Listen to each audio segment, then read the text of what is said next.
Bună dimineața! Bine v-am găsit la primul episod din podcastul Amorphis, Viața în sport. Alături de noi îl avem astăzi invitat pe domnul Alex Sancu. Salutare! Chiar îmi face plăcere că începem o ediție de genul acesta în care povestim și despre sport și sperăm ca prin experiențele pe care le-am acumulat în toți anii aceștia să ajute și să îndrume și pe cei care le vor privi. Bineînțeles, asta ne și dorim. Ne dorim să fie o discuție liberă, împreună cu diversi sportivi de performanță, chiar și cu unii dintre voi, dacă veți dori. Exact, și chiar și cu foști sportivi de performanță, de ce nu? Pentru că aici avem material de discutat și cu siguranță poveștile sunt interesante. Țin să te felicit pentru această inițiativă, o avem de foarte mult timp pe mânecă să o punem pe masă, ca să zic așa. Și iată că, uite, s-au concretizat lucrurile. Mulțumesc, Alex. Și, după cum vedeți, vorbim în limba română. Știu că mulți ați dorit ca multe din vlogurile mele să fie în limba română. Eu v-am tot transmis că, practic, vlogurile sunt o altă parte a Amorphis. Practic, doresc să atragem și lumea din afară să ne privească. De aceea am ales limba engleză. Acum, fiind un podcast mai mult pe partea de sport și vreau să vă atragem pe voi în toată treaba asta, am zis să facem în limba română, să fie mai ușor de înțeles de toată lumea, să putem vorbi mult mai exact, și până la urmă putem încerca și în limba engleză, nu ne deranjează, însă există posibilitatea de a pune acel titlu translate. Exact, translate, facem. Și e foarte în regulă. Păi aș putea să încep eu cu un subiect pe care putem să-l abordăm acum în primă fază în acest podcast, legat de ceea ce ne interesează, pentru că până la urmă direcția este ciclismul. Da. În primă fază a vorbi despre ciclism și sau viața de după ciclism, sau adică viața, oricum, în spatele ciclismului, exact. Că până la urmă e subiectele oricum sunt multiple, deci avem ce să abordăm, dar spre exemplu, putem să ne legăm acum de sezonul acesta competițional. Din câte știu, tu ești un râvnit, da. Și îl aștepți cu ardoare. Suntem pe ultima 100 de metri. Mai avem 2 zile până la primul concurs din acest sezon. Este vorba de turneul de la Deva. Domnul Omota acolo se ocupă intens de pregătire, de tot și urmează o super cursă și o să o filmăm. Ar fi bine să dai aici câteva detalii și legate de ce știi până acum, traseu, categorii. Da, deci traseul va fi unul spectaculos în acest an.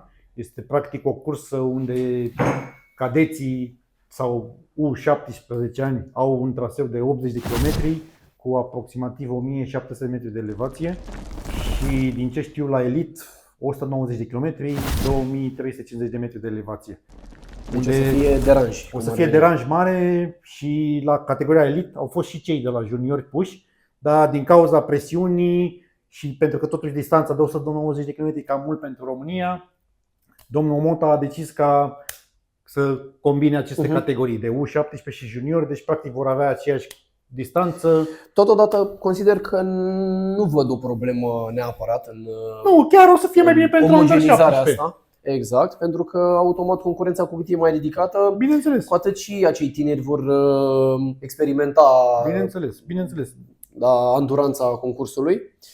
Da, sună foarte interesant, să sperăm totuși că vremea va ține, pentru că... Da, din ce știu eu, Andrei fiind băiatul meu, Andrei anul trecut la toate cursele grele a avut parte de vreme destul de răcoroasă, ca să zic așa. Deci, până la urmă, pentru noi nu prea contează că plouă, evident, că ninge. Da. Pentru că oricum ciclismul se practică și când plouă, nu doar când e soare afară și frumos. Corect. Ciclismul adevărat. Acum, pentru cei care sunt amatori și nu-și doresc să participe la un concurs când plouă, sincer vă înțeleg dar pentru cei care doresc o viață sportivă în acest domeniu, nu avem de ales. Exact. Vremea cumva nu prea și are Da. discutată, nu prea intră în discuție. Da, normal că ne-am dorit să fie o vreme favorabilă, dar acum ce să facem? Exact. Mergem înainte, dăm înainte. Și legat de acest concurs, nu știu în ce te privește pe tine, sau ați pus așa un target sau ați pus așa un obiectiv ca și rezultat? Sau... Da, sincer, de acum încolo orice concurs are în sinea lui un target, un gol. și anume să fim acolo cât mai sus. Întreb asta pentru că știu cât de mult ți-ai dorit plecarea în cantonament și după ce ați plecat în cantonament, știu că v-ați întors foarte motivați și foarte... Da, deci practic Andrei s-a pregătit foarte bine, este primul concurs, el așteaptă de mult sezonul să înceapă și acum știi cum e. În primul rând trebuie să ne distrăm la acest concurs, să ne bucurăm de cursă. Da, exact. Și rezultatul vom vedea după aceea. Exact. Vedem săptămâna viitoare la episodul numărul 2. Ce se va întâmpla la Deva. Chiar o să fie foarte interesant pentru că cel puțin eu îmi doresc să ne ținem de aceste serii în care vom și vă abordăm practic subiectul din săptămâna respectivă, exact. Vorbim și despre ce s-a întâmplat săptămâna trecută. Putem să detaliem, eventual voi puteți să lăsați în lista de comentarii subiecte pe care ați vrea să le auziți de la noi sau pe care considerați că au o importanță majoră în dezvoltarea voastră sau în abordarea voastră în ceea ce privește o competiție. Deci cumva sunt material de discutat, există. Avem și, dacă voi doriți să știți cam cum arată o săptămână de antrenament de luni până vineri, cum arată o săptămână de antrenament înaintea competiției. Pentru că, uite, v-am spus, urmează concursul, este sâmbătă, noi astăzi suntem miercuri, deci vă pot spune că săptămâna aceasta va fi una mai easy. Și aș mai completa eu aici o discuție care consider că s-ar putea să intre în curiozitățile urmăritorilor, și anume diferențele dintre competițiile de șosea și competițiile de mountain bike. Bineînțeles. Că aici ești expert. Da. Nu, să știi că am făcut vreo 10 ani de zile, mi le-am petrecut și pe bicicleta de șosea. Deci știu și aici. Știi pe ambele. Da. Noi oricum. Dar cu siguranță pe zona aceasta, având în vedere că mountain bike-ul în ultima perioadă a luat o ascensiune foarte importantă la noi, oamenii sunt curioși să afle. Plus că trebuie să ne raportăm că mountain bike-ul ca și disciplină este cumva mai la îndemâna oamenilor de a-l experimenta. Pentru că șoseaua știm bine că traficul e un pic mai nevoios și așa mai departe. Mi-a ridicat mingea la fileu cu traficul, că a spus Alex de trafic la șosea.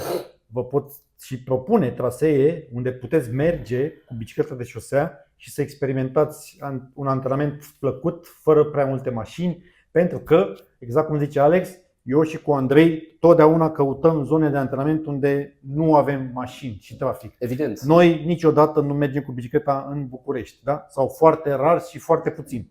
Știu că mulți dintre voi o să vă întrebați, păi și cum ajungeți la antrenament? Păi vă spun eu, ajungem cu mașina. Ne deplasăm cu mașina de la home până la locul de antrenament. De ce? Pentru că este destul de periculos să mergi cu bicicleta. Plus că de exemplu, sunt variante sau opțiuni de luat în calcul chiar și dacă pleci cu bicicleta din București. Nu e o problemă. Nu e o problemă, doar că trebuie să fii foarte atent. Exact. Sunt respectăm mașinile. Străzi secundare, să le numim așa.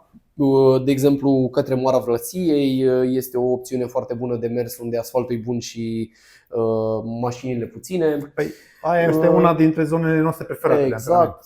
Deci cumva se găsesc variante sau o opțiune de luat în calcul în ceea ce privește, să zicem, deplasarea cu mașina din București pentru un antrenament mai reușit. Sunt dealurile de lângă Ploiești. Da, bineînțeles. Avem acolo Crama Seciu. Mulți dintre voi nu știu, dar acolo Alex Ciocan acolo de la Road Grand Tour organizează și o cursă care anul acesta va fi chiar etapă de cupă. Deci super mișto. O să fie foarte interesant. E prioritar cum ar veni. Da, deci o să aibă o prioritate mare cursa aceea. Fiind de etapă de cupă, deci probabil că vor fi foarte mulți concurenți și e bine să vă antrenați acolo ca să știți ce vă așteaptă la concurs. Exact. Eu aș aborda în continuare un subiect, cred că destul de interesant, și anume să le aducem oamenilor mai multe cunoștințe, de exemplu, pentru că mie mi s-a mai adresat întrebarea dinspre zona amatorilor, cum ar putea să se legitimeze, cum ar putea să participe în competiții, pentru că e un aspect important pe care mulți oameni nu-l cunosc. Și aici aș putea să completez eu câteva detalii. Dacă să spunem că tu, ca și amator al acestui sport frumos despre care vorbim, dorești să participi în competiții sau dorești să faci parte dintr-o echipă, atunci trebuie să intri în legătură cu un club.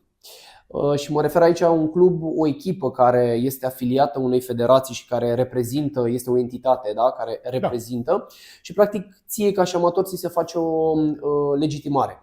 Practic tu atunci aparții acelui club, care acel club mai departe este afiliat federației și prin intermediul clubului respectiv tu poți participa la competiții. Sunt detalii importante bineînțeles. care se... Și e bine să fii abonat totuși la o pagină de Facebook a Federației Române de Ciclism, pentru că acolo se postează tot timpul când sunt curse care sunt sub umbrela Federației Române de Ciclism, pentru că dacă observați în mediul online apar și curse care nu sunt chiar sub umbrela Federației Române. Asta nu înseamnă că acele curse nu sunt ok. Da, doar că exact. Noi, de exemplu, ne-am ales să mergem doar la cursele care sunt afiliate Federației Române de Ciclism. Pentru că, ca să concluzionăm, sunt concursuri private, organizate privat și concursuri care sunt organizate prin implicarea federației. Da. Și automat aici să nu se creeze o confuzie, cu toate că și concursurile care sunt organizate privat au la bază susținerea federației. Da. Doar că probabil că nu au avut loc în calendar sau au fost mai multe concursuri. Da. Acum Federația Română a făcut și un website foarte, foarte bine gândit la nivelul anului 2025. Deci putem spune că site-ul în cele din urmă, după o lungă perioadă, site-ul în momentul de față funcționează foarte bine și așa off-topic. Din ce știu, Federația mai lucrează la un proiect foarte important pentru a digitaliza cumva zona aceasta de tot ce înseamnă înscriere și așa mai departe, pentru că există Race Hub-ul prin care... Da, exact. Platforma unde practic ori de câte ori te bagi la un concurs, te înscrii, practic acolo faci plata, acolo se virează. Îți vezi rezultatele anterioare din anii precedenți. Da. Și ce mai are bun Federația, a făcut un calendar de competiții, care, din ce am observat eu, este foarte bine pus la punct.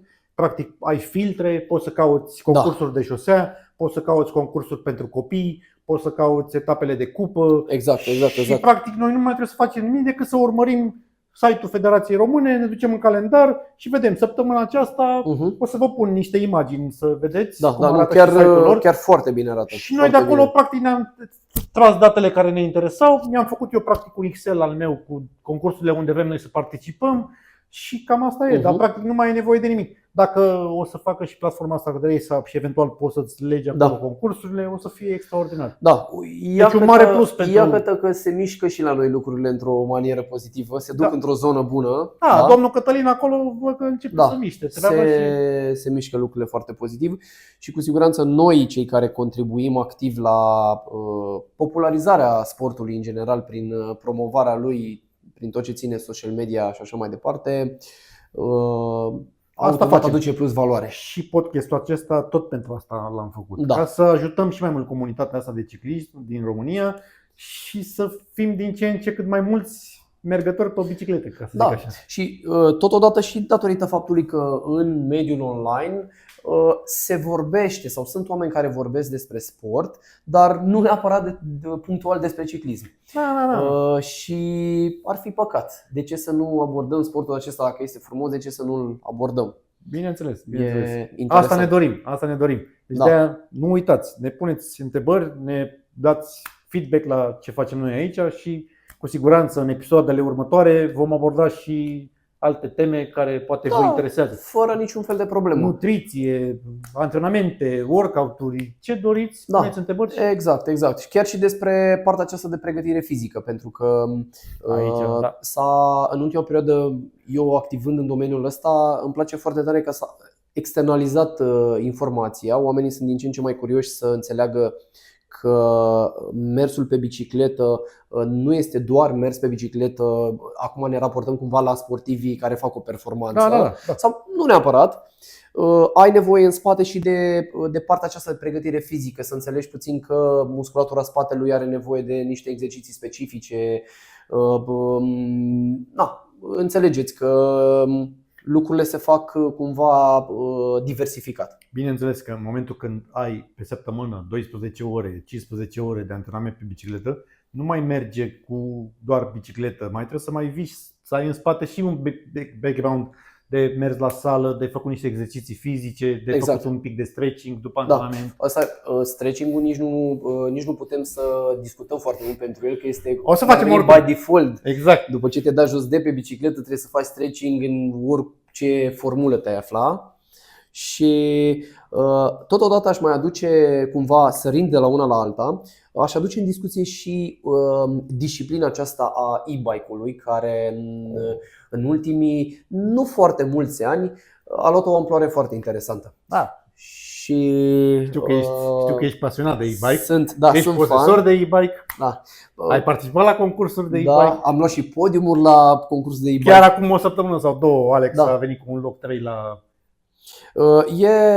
Este o disciplină interesantă, trebuie să o înțelegi și am observat că oamenii din ce în ce sunt mai informați, pentru că în primă instanță, când au apărut aceste biciclete electrice, deschizând o paranteză, aceste biciclete electrice nu sunt scutere, deci practic tu când te urcă pe o bicicletă electrică Nu merge trebuie singur. să pedalezi. Că asta Și a nu fost este ușor. confuzia. Da, Și nu este ușor, domnule, Exact. oameni buni. Voi dacă credeți că participând la un concurs de e-bike este easy peasy, vă garantez eu, uitați-l aici pe Alex, că ne zice cum Într-adevăr, categoric pedalatul pe care îl obții pe un e-bike poate fi înțeles în diferite forme și spun asta pentru că variază în funcție de relieful pe care pedalezi. Asta categoric. Okay. E clar. Și modurile respective ale bicicletei pe care le folosești ca și asistență în timpul pedalatului.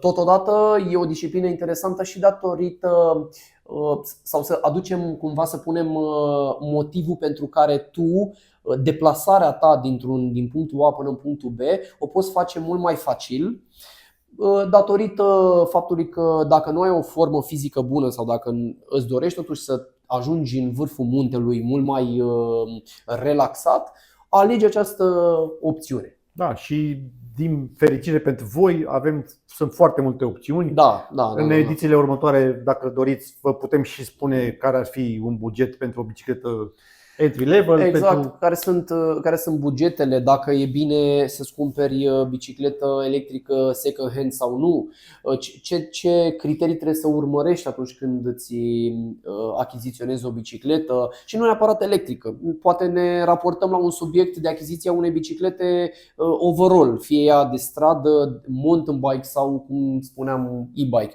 Deci putem să externalizăm area de discuție.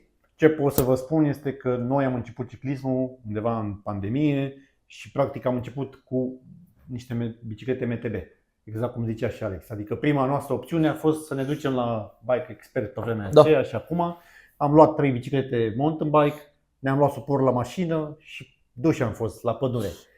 După care, bineînțeles că a venit plăcerea pedalatului, a început să-ți placă viteza, să-ți placă și am trecut după aceea la șosea. Adică tranziția a fost una normală și foarte rapid. Bine, acum trebuie să ne gândim că, în general, cred că e bine să punem așa, în general, cu ce ai vrea să faci în viața ta ca și schimbare. Fie ne raportăm la o schimbare pozitivă. Eu sunt de părere că n-ar trebui să stai foarte mult să te gândești. Pentru că cea mai bună, să zicem, viziune sau cele mai bune lucruri pe care le poți îmbunătăți sunt cele practice. Atunci când te apuci să faci și vezi exact pe parcurs, urmărind progresul, vei vedea exact unde greșești și unde nu. Că așa auzim pe toată lumea, mă duc de luni la sală și nu se duce nimeni de luni la sală. Pentru că întotdeauna prioritizezi orice altceva. Dar trebuie să trăim momentul. Vreau să mă dau cu bicicleta, nu mă duc să-mi iau o bicicletă când e soare afară. Pot să mă duc să-mi iau o bicicletă și când ninge sau plouă. Evident. Voi ieși cu ea când se va putea. Exact. Deci trebuie să fac primul pas, să mă duc să-mi iau o bicicletă. Exact. Că te duci la un Decathlon, că te duci la Bike Expert, că te duci la Sport Guru, că te duci la un magazin, mergi și acolo sigur vor fi oameni care te vor îndruma. Vorbești cu cineva din magazin și îți va arăta în funcție de bugetul fiecăruia. Dar eu ce vă sugerez la început mergeți și luați o bicicletă cu care vă veți plimba. Deci nu aruncați banii, gata, îmi iau o bicicletă E foarte bine punctat, fix de asta mă gândeam și eu să le deci nu trebuie să mă duc să-mi iau o bicicletă de 5.000 de lei, că așa m-am auzit eu de un prieten care are el bicicleta aia de... Da. Nu, la început nu aruncați cu banii pe fereastră. Da, pentru că până la urmă materialul respectiv nu o să-ți aducă un plus valoare pe care să-l resimți dacă bicicleta este extrem de scumpă în primă fază, tu neștiind toate particularitățile respective. Sportului. Tu mai întâi ia o bicicletă să fie bună, să fie cu garanție, să fie de la un magazin specializat, unde poți să faci și service. Eventual poți să întrebi la magazin dacă te răzgândești după o perioadă, poți să vii să aduci bicicleta, să iei altceva mai nou, mai scump. Și aici ar mai fi o chestie de punctat. De exemplu, eu pe lângă partea de achiziție nouă a bicicletei, să zicem că te poți orienta și către o bicicletă second hand, da? De oricare brand sau manieră ar fi ea, dar cu băgarea de seamă. Exact. Pentru că aici e o altă discuție care s-a tot perpetuat în piața la noi, legată de bicicletele furate, și aici automat trebuie să, dacă mergi pe ideea de achiziția unei biciclete second hand, să fii foarte documentat despre proveniența ei până la urmă. Da. Practic nu ar trebui noi să încurajăm practic acest fenomen care se întâmplă. Și vorbim aici de OLX și de toate site-urile astea exact. Nu zic că nu e legitim. Poate un om chiar vrea să vândă o bicicletă care nu mai folosește. Dar de multe ori, credeți-ne pe cuvânt, vorbim din experiență și eu și Alex, acolo sunt foarte multe biciclete furate puse la vânzare. Sau biciclete aduse din China, branduite ca fiind o bicicletă originală. Exact. Voi când dați 3.000 de euro pe o bicicletă care în mod normal costă 10, mult 3.000 de euro, nu, care și 3.000 de lei. Da, și care ea în mod normal costă 100.000, trebuie să-ți pui un semn de întrebare. De ce totuși acea bicicletă are prețul ăsta? Exact. Lumea nu își mai pune semnul ăsta de întrebare. Și practic noi încurajăm să facem chestia asta. Și cea mai bună variantă este fie printr-un prieten, fie mergi. Iarăși o opțiune foarte bună, că suntem pe subiectul ăsta, să mergi efectiv să întrebi la magazine de profil dacă au de vânzare, că se mai întâmplă, să găsești de vânzare bicicletă second hand, da? Și automat de acolo ai cea mai mare încredere, pentru că știi că magazinul respectiv a luat bicicleta, i-a făcut un service, practic e un buyback. Ai și o factură la ea, adică sunt niște lucruri mult mai un buyback mai clare, pe care magazinele de la noi au început să-l facă. De-aia vă zic, când mergeți la magazin, întrebați: dacă am luat bicicleta asta nouă, o aduc după 6 luni, că vreau să iau altceva, puteți să mă cumpărați voi și eu să iau altceva? Da. Exact, e o alegere mai bună, da. Robert, e foarte interesant. Oricum o să avem mult de vorbit. Noi știm că poate vorbim așa, sărim de la un subiect la altul. Acum, cred, ca și intro, cred că e foarte bine ca oamenii să-și creeze așa o primă părere sau o primă imagine despre noi, cu ceea ce am vrea noi să abordăm. Chiar dacă noi ne-am externalizat discuțiile ca și prim podcast, dar cu siguranță următoarele vor fi mult mai centralizate, subiectele mă refer. Practic o să alegem un subiect și mergem pe acel subiect și îl facem. Și totodată aici, cum v-am spus și la început, voi puteți să contribuiți foarte mult la ceea ce ați dori să auziți de la noi prin lăsat de comentariu.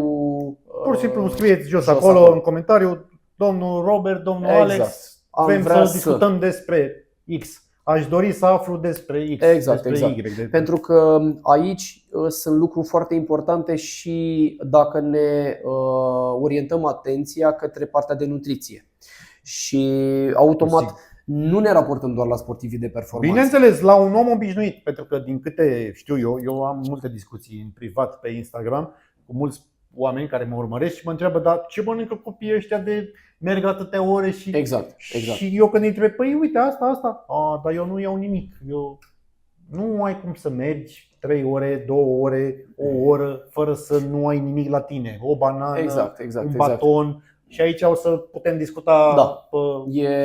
Pentru că diferă foarte tare de la individ la individ partea de alimentație. Bineînțeles. Și automat sunt multe de Totul pleacă de la kilograme, de discutat. Totul pleacă de la kilograme. Câte kilograme ai, trebuie să mulțim cu X, cu Y și cu Z și ne dă. Dar noi vă vom spune formula câștigătoare și toată lumea va fi câștigată. Deci nu există cineva să plece de aici fără să fie sătul. Exact. Deci, în încheiere, ne face plăcere și totodată o să ne facă și mai mare plăcere dacă ne veți viziona. Ne dați acolo un share, un asta, ne să știți că spuneți. și criticile sunt foarte binevenite. Totdeauna. Suntem indivizi flexibili, ca să zic așa, deci nu criticăm și nu avem niciun fel de frustrare dacă ceea ce transmitem noi nu este pe placul tuturor. Nici nu intenționăm să facem treaba O asta. să vă pun în descriere și contul de Instagram al lui Alex, să-l urmăriți. Găsiți acolo multe exerciții pe care le puteți deja începe și le puteți face. Contul meu de Instagram probabil că îl știți, dacă nu o să-l mai pun încă o dată în background aici în spate. Și până data viitoare, eu zic că este putere în ok. picioare. Exact. Și să ne vedem next week după cursa de la Deva, să vedem ce a fost acolo. Toate Mulțumim, Alex, pentru vizită. Și eu mulțumesc. Zi faină, băieți!